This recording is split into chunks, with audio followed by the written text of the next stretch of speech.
Powered by Cooper Parry, the rebels of accountancy, this is the No Bull Podcast. No Bull Podcast. Our purpose, to disrupt, lead and make life count. We help entrepreneurial, like-minded businesses to thrive across the UK. Your podcast host, Steve Whittle.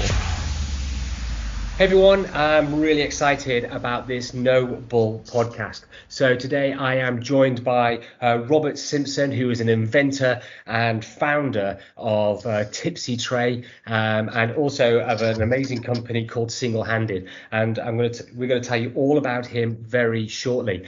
I'm also joined by an amazing entrepreneur expert. And this is John Maffioli. He's the founder of Hub CP, which is a entrepreneurial networking, extravaganza. Yes, yeah. It's an amazing network. And he's an expert on all things entrepreneurial. So he's a perfect co-host for me to have when we chat to Robert. So first of all, John, welcome to the podcast. How are you doing? Mate, I'm really good. Two things. I've never been called an expert before, so I really appreciate that. I'm feeling good about myself. And secondly, I'm loving the hair. It's like being on a set of Love Island right now. I know. Very trendy. Yeah. I love, and everybody loves a visual reference on a podcast, which is really cool. And John is going to make sure that we stay on track with entrepreneurial questions, whereas I'm going to ask lots of questions about Dragon's Den, which will be relevant in a second. Now, I want to introduce Robert. Robert, at Cooper Parry, we like to disrupt, lead, and make life count. They're our values. So by way of introduction, please tell us, all about yourself and how you disrupt, lead, and make life count. Yeah, thank you. Thanks for letting me join the podcast. So yeah, a little bit about me. So my name's Robert Simpson. I'm the inventor of Tipsi Tray. Well, that's actually not strictly true. I redesigned a product and named it Tipsi Tray. It was actually based on a product which my late grandfather used for many years. It was something that him and a friend of his made, and it helped him around the home. He had a very drafty house. You had to shut the door behind you when you went to get the drink, and he'd always bring tea and coffee and that kind of thing into the lounge on what was the sort of the original Tipsi Tray. There's legacy towards this. That's what's lovely already from what I'm hearing. Don't you think, Steve? Yeah, absolutely. And so I like that. So you took something and made it better, which is great. And your ethos for your business. Does it make life easier, and does it do it in a simple and effective way? Now, did you come up with that? Yeah, that's sort of the backbone of the business and the backbone of every product that we use, really. Not only because that's obviously a good customer experience, but it makes the business as a whole easier to run. It means we're going to have less returns, better customer satisfaction, and all the things that make a business easier to grow, and particularly grow worldwide. Fantastic. And what we have done is we've definitely skipped over how do you disrupt, lead, and make life count? We have. In terms of disruption, I don't claim to be the next Airbnb or Deliveroo, that kind of thing, but we certainly thought outside the box for what is a fairly simple. Well, it's a tray. It carries stuff. I've not reinvented the wheel. We went for a sort of a different angle. We could have gone down this sort of JML catalog, older person in terms of styling and that kind of thing. But we wanted to think a little bit outside the box. So we had a sort of a wacky series of different vehicles, and using the Tipsi Tray way beyond its means for our launch video. In terms of leading, I wouldn't necessarily say I'm a leader. I don't think the business is big enough for me to be a leader. I've got 2 staff members, and but in terms of leading, perhaps I think it's important that you lead in your own life. All through my life, I've been told to do A-levels, told to go to university, and pushed in directions that perhaps I didn't want to go in. Looking back, I'm thankful for them, but now that I'm old enough and the master of my own domain, I think leading on your own life and making your own decisions is something that is important in business, because people from every breadth of life will tell you should be doing it a different way, and it's always up to me to actually do that myself, really.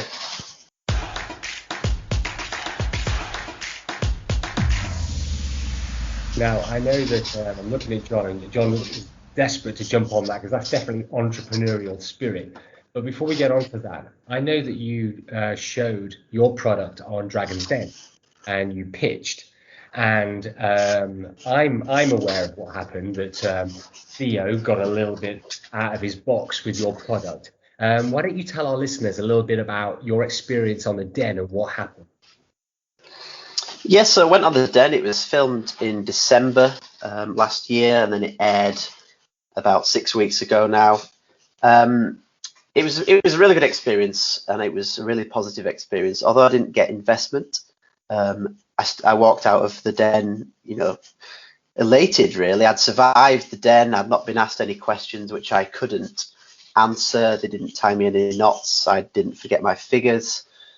But it was only till after the Den experience that, well, in the Den, as part of the pitch, the producers were very keen for me to have a good visual pitch, and so I had to swing the Tipsi Tray over my head, and so of course they wanted all the dragons to do the same.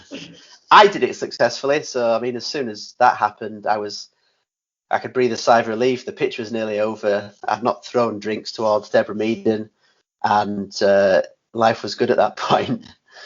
And then the dragons all had a go, and most of them were successful, but it was Theo who sort of stopped the spin half or almost at the top, and that caused the tray to fall off, and big loud crash, and my heart sank a little bit. And then the questions began, and then Naughty Theo. Yeah. Unfortunately, he was in that day for Peter Jones. I think Peter was self-isolating, so who knows what would have been different if he wasn't there. Yeah, definitely. Peter's much better. But yeah, come on. In your opinion, Steve, in your opinion. In my opinion, yeah. The No Bull Podcast with Steve Whittle. Okay, come on, John. You get into the entrepreneurship. Get the detail. So, Robert, the thing I'm really interested in is obviously people who go into Dragon's Den. I mean, sometimes I think it works pretty well if you don't get the investment, because when you think and hear of some of the ludicrous kind of chunks of equity that people give away for such a little amount of money, you're probably relieved, because I understand that the business has gone from strength to strength, hasn't it? And you're firing on every single cylinder, probably beyond your wildest imagination, right? Yeah, definitely. I mean, even from the time that I went into the Den to actually it being televised, my valuation had changed at that point anyway. So it'd probably gone up more so. It was only after the Den that I was speaking to the producer, and I mentioned that I was hoping that it would be a Trunky style moment. Yep. Which of course you've interviewed Rob Law from Trunky. He was I think he's probably still the most famous pitch, despite not receiving investment and Theo famously destroying his products. It was only till I said that to the producer that I think it will be a Trunky style product, go on to great success, and Theo will eat his words in the future, that he said, oh, that's really good, put your tie back on, put your microphone back on, we'll record that. So it was at that point I knew that would be the narrative of this good product. Sarah Davis sticks up for me, Theo breaks it, and then at the end I think it was a very fair edit. They could have made me look like an idiot, and they let me defend myself to Theo, which was quite good. Do you know what? Sorry, Robert. Just to say then, I'm thinking back to watching it actually, and you're right. Sarah really was smiling all the way through, almost willing you on, wasn't she? Pete, you had a real fan in her. Yeah, definitely. She was very impressed by the Home Shopping Network in the US signing us up as a vendor, which I didn't really appreciate at the time was such a big deal. But she couldn't believe it. And on the day of filming, the order was placed, or the current order size was 1,000 units.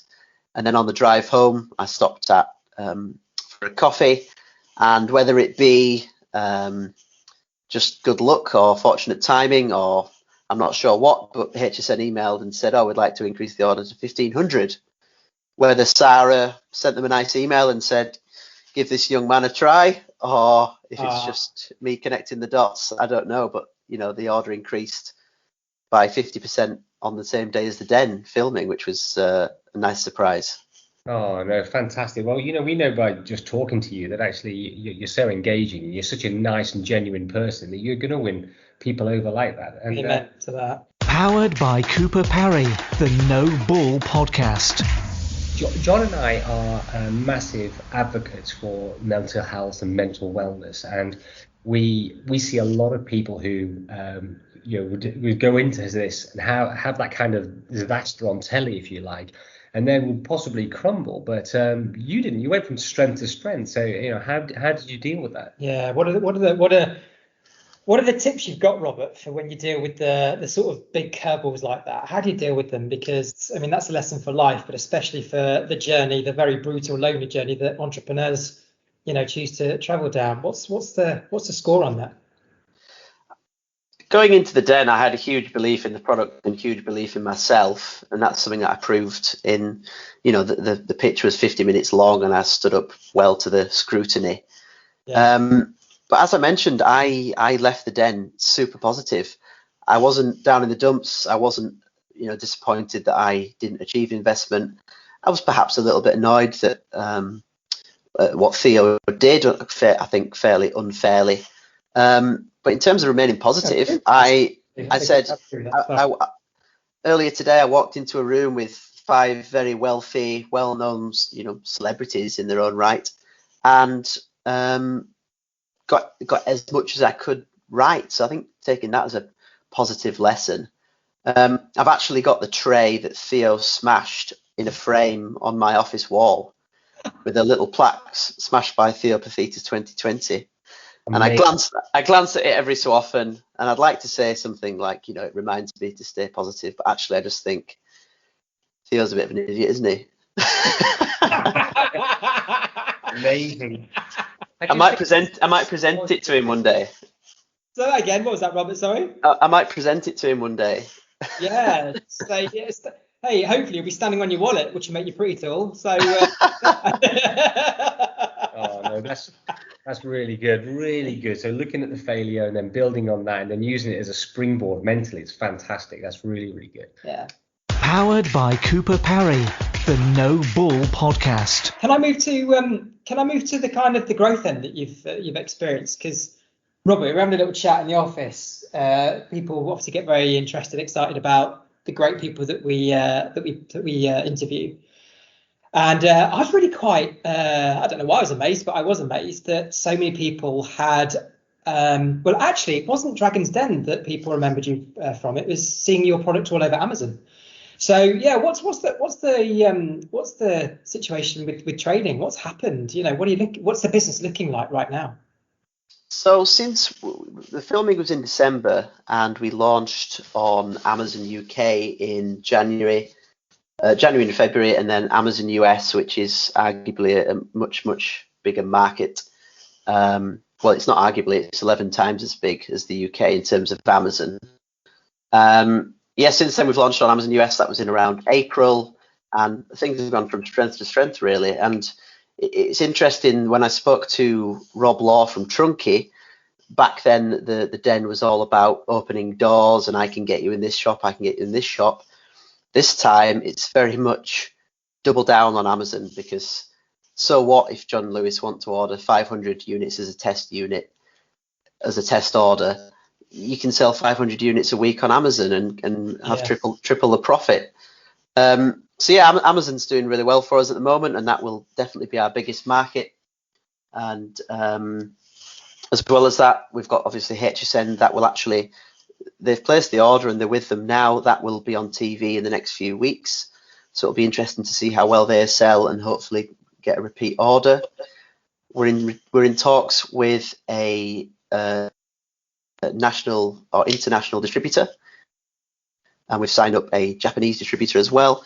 So it's going from strength to strength, but I think Amazon will be the bread and butter for quite some time, as well as the Tipsi Tray. I am growing the business into a kitchenware, homeware products, all designed to make life easier for people. But I think the Tipsi Tray and Amazon will be our bread and butter for quite some time, really. I was thinking of people in that community who we've interviewed, Eddie and PJ from Velocity. They're the Amazon kings, aren't they, in terms of helping businesses on Amazon. So much so they're one of the fastest growing companies in Europe. So check them out on the community page on HubCP and let us know if you want an intro, because as I say, they rocket blast people's sales. Powered by Cooper Parry, the No Bull podcast. Can you? I know this is naughty. I always love asking this question, and tell me if you don't want to answer it. But have you hit 1 million yet? Are you over 1 million? What's your revenue? To date, since we started trading, which was last June, that was when our Kickstarter ended. We were on about £200,000 in our first year of trading. Yeah. We're expecting to triple that next year, and that's actually in line with our forecasts for the den and the forecasts for our valuation that we took into the den, which is quite a nice feeling, really. But I was very conservative. Lots of people go into the den and claim, 5-10 million by year 3. I said to them, they didn't actually include this in the program because they focused more on the sort of the Theo Trunky angle. I'm optimistic about the business and I'm not conservative. However, with my figures, I was quite conservative because HSN might turn around and say we didn't sell very well. But I've got the confidence that they will say, yeah, we'll order the same again, or we'll order triple the size. And then the distributor might order 5,000. And all of a sudden, on top of your Amazon figures, you've got these enormous orders coming in. So it's a bit of a nonsense to predict that you're going to receive that order. So I omitted them and said that in the figures. And they did say that, we respect that. We'd rather you came in with and were realistic than pie in the sky with crazy figures, really. That's good advice there, isn't it? Which is always to never oversell certain key things that clearly put people's backs up. So I think future Dragon's Den participants learn from that, right? Yeah, but just make sure not to appear unambitious. Yes. You do need to mention it before they jump in and say, look, that's the reason these figures seem low, because there's no way that I can forecast repeat orders necessarily, or at least if you do, be conservative. But at the point of filming, we were only on our first orders from those companies. So if we were on our second or third in 2 years' time, we'd be in a better position to give much better forecasts. But it is a difficult thing, business valuation and forecasting for such a new company. Oh, for sure, and it's so new. I mean, this was Dragon's Den last year, and I'm really hoping that we will interview you again in a year or two. And Let's do it every year. It'll be a totally different story. And for me, but what is next? What's after Tipsi Tray? Is it, or can we not say, or is it top secret? We know we've got a few new products. We've got a product called Pint Sherpa, which is a contactless pint collector, which means either customers can carry them in a rack.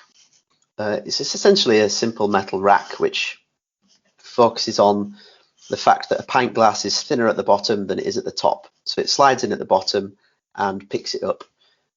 Very simple product, very cheap to produce, well on Amazon. We've got a crank handle can opener in the works. We've got a product called Chop Pots, which makes using chopping boards and transferring food to the stove much easier. And a few of these products, we just reached out to our Kickstarter backers. I am not my target demographic. I'm 29 years old, fit and healthy. I've not got arthritis. I've not got back problems. We sent an email and a questionnaire out to our Kickstarter backers and said, you wanted the Tipsi Tray because you have X, Y, Z. Tell us what you want around the home. What do you struggle with? A lot of the feedback, we just sent links to products that already exist to people as a thank you. This is what you're looking for. But we had quite a few good suggestions, and from there we started developing new products that people have asked for. Really, it seems obvious, but so many people think of a product. Yeah, isn't it? It goes back to your audience. Yeah, absolutely. It's the easiest market research we can do. We didn't get all the way to the end of the product line after all production, walk around the streets and say, would you want this? And the answer is no. We just ask people what they want us to make, and if it's viable, we'll have a go. The No Bull podcast. Robert, just give me an insight into what happens in your brain as an inventor.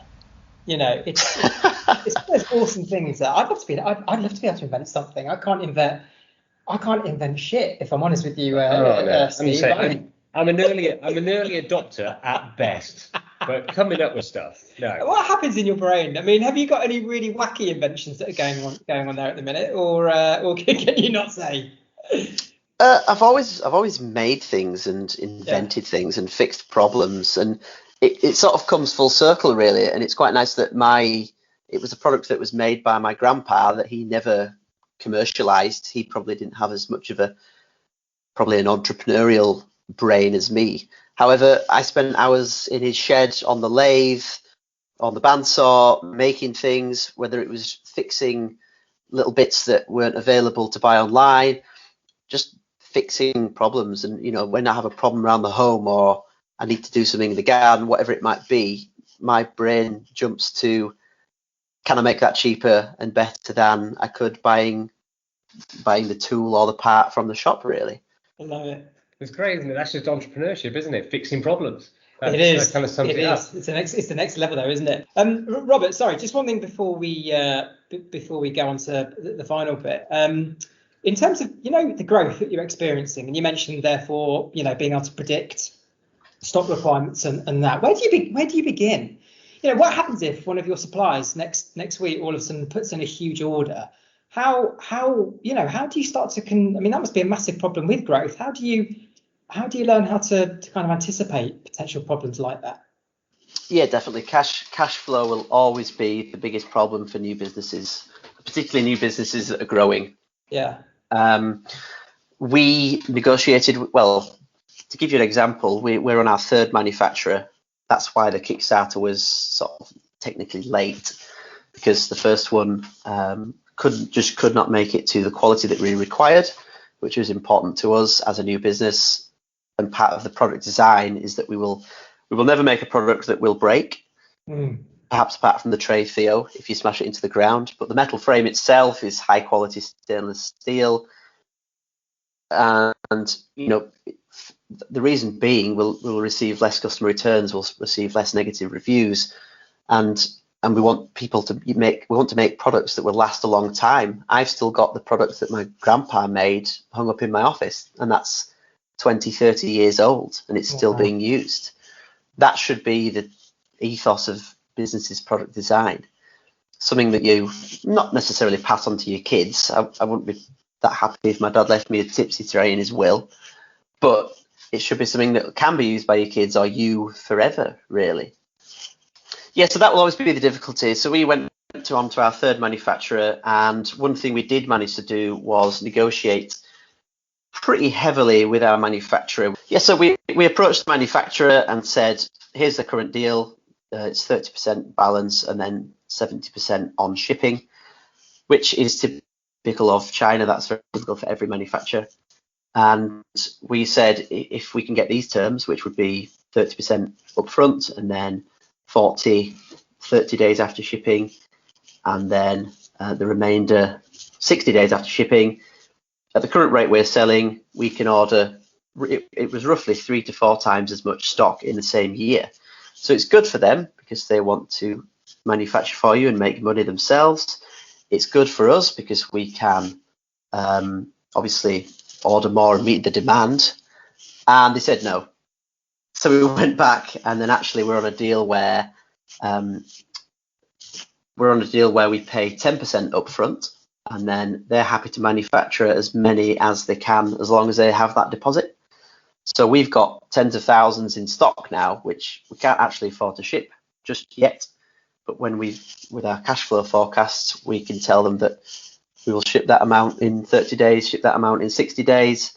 So we've got stock sat ready there. So if a distributor does say we want some, then it's ready and waiting, basically. So we didn't get the best deal from the manufacturer. However, with COVID, we've not been able to go over there and meet them. We've not had that face-to-face interaction and that trust, which is fair enough, really. But definitely it's worth contacting your manufacturer, making a presentation, making some key numbers and saying, look, if you give us these better terms, you have to take a little bit of risk.